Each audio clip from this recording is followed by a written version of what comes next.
की शुरुआत बड़ी खबर से। उत्तराखंड में बारिश का कहर लगातार देखने को मिल रहा है। मौसम विभाग ने फिर से भारी बारिश का अलर्ट जारी किया है। 9 जुलाई तक प्रदेश की ज्यादातर जगहों में भारी बारिश का अलर्ट है। देहरादून, टिहरी, बागेश्वर, नैनीताल में बारिश का अनुमान है। इसके अलावा पौड़ी, चंपावत, पिथौरागढ़, चमोली और रुद्रप्रयाग में भी भारी बारिश का अनुमान है। मौसम विभाग ने सतर्क रहने की अपील की है लोगों से।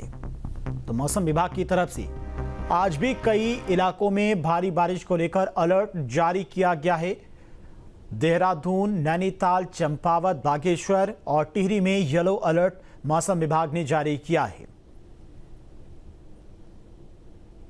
तो लगातार बारिश का कहर देखने को मिल रहा है। उत्तराखंड के कई इलाकों में लगातार हो रही बारिश की वजह से नदियों का जलस्तर भी बढ़ता जा रहा है। लोगों से भी सावधान और सतर्क रहने के लिए कहा जा रहा है, नदियों से दूर रहने के लिए कहा जा रहा है।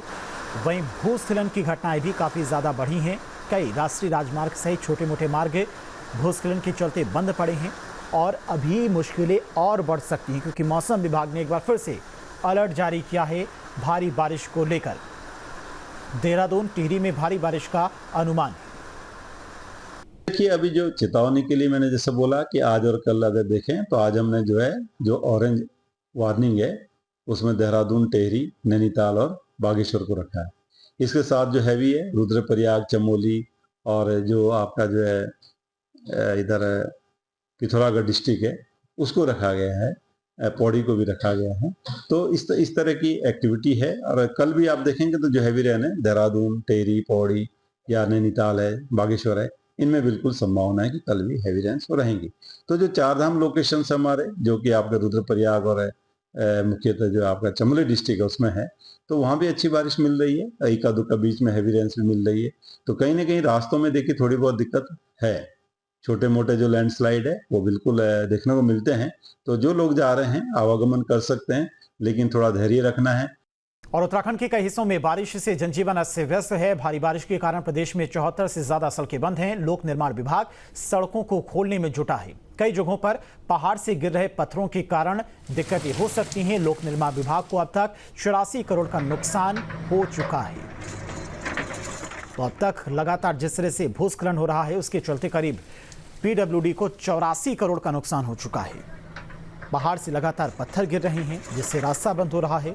हालांकि उन रास्तों को खोलने का प्रयास भी लगातार जारी है। लगातार टीमें सक्रिय रूप से काम कर रही हैं, लेकिन भूस्खलन की जो घटनाएं हो रही उसकी वजह से राजस्व को काफी ज्यादा नुकसान पहुंचा है। जो अभी लेटेस्ट जो हमारे पास अपडेट है उसके हिसाब से 74 सड़कें हैं जो कि वर्तमान में बंद हैं और उसको खोलने का प्रयास किया जा रहा है। हम लोग ऑफ एंड ऑन खोलते रहते हैं।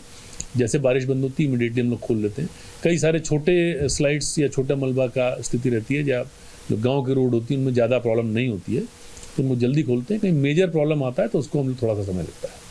और रुद्रप्रयाग से बड़ी खबर, पहाड़ों पर आफत की बारिश। हाल बेहाल बारिश से 12 गांवों का लिंक मार्ग बाधित। भूस्खलन से आवासीय भवनों पर मंडरा रहा है खतरा।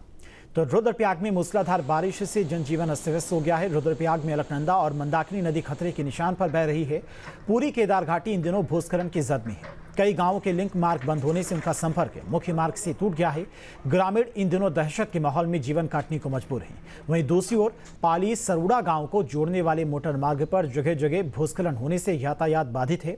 ताला दुर्गाधार मोटर मार्ग पर ताला के पास पुस्ता ढहने से वाहनों की आवाजाही पूरी तरह से ठप पड़ी है। ताला 2 के निचले हिस्सों में आकस्मिक नदी का जलस्तर बढ़ने से लगातार हो रहे भूस्खलन से कई परिवार खतरे की जद में आ गए हैं।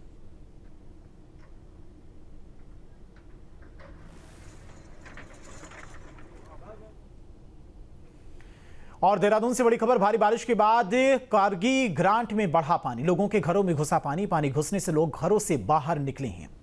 तो ये तस्वीरें आप देख सकते हैं। देहरादून में भारी बारिश के बाद कारगी ग्रांट में भी जलस्तर बढ़ गया है और लोगों के घरों में पानी घुस गया है, जिसके बाद लोग अपने घरों से बाहर निकल आए हैं। तो ये तस्वीरें हैं देहरादून के। कारगी ग्रांट में जलस्तर बढ़ने से लोगों के घरों में पानी घुस गया है। तो लगातार लोगों की परेशानियां बढ़ी हुई हैं।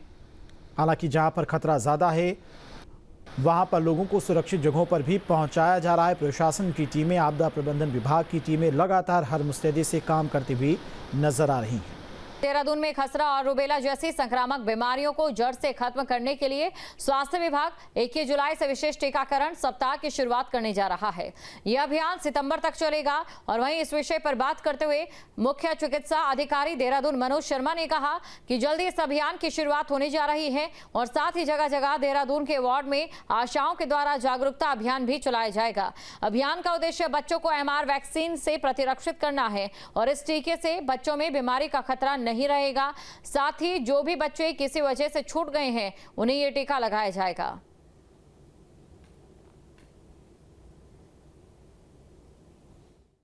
देखिए, जो MR का टीका है बच्चे को 9 महीने पे लगाया जाता है और फिर जो है 16 से 24 महीने के बीच में दूसरा टीका जो है बूस्टर डोज लगाई जाती है।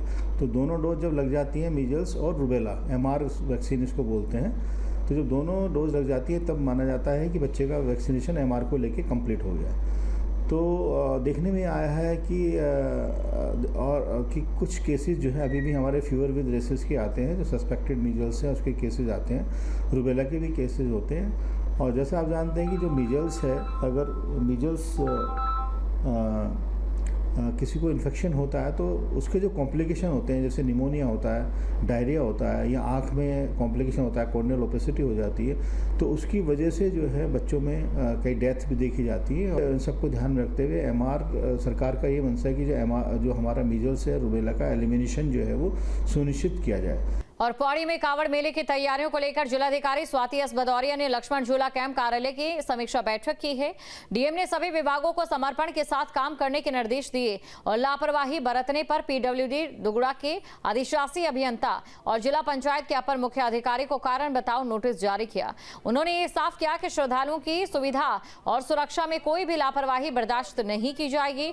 डीएम ने पेयजल, साफ सफाई, रोशनी, चिकित्सा सुविधा और बैरिकेडिंग सहित तमाम व्यवस्थाएं समय से पूरी करने के निर्देश दिए हैं।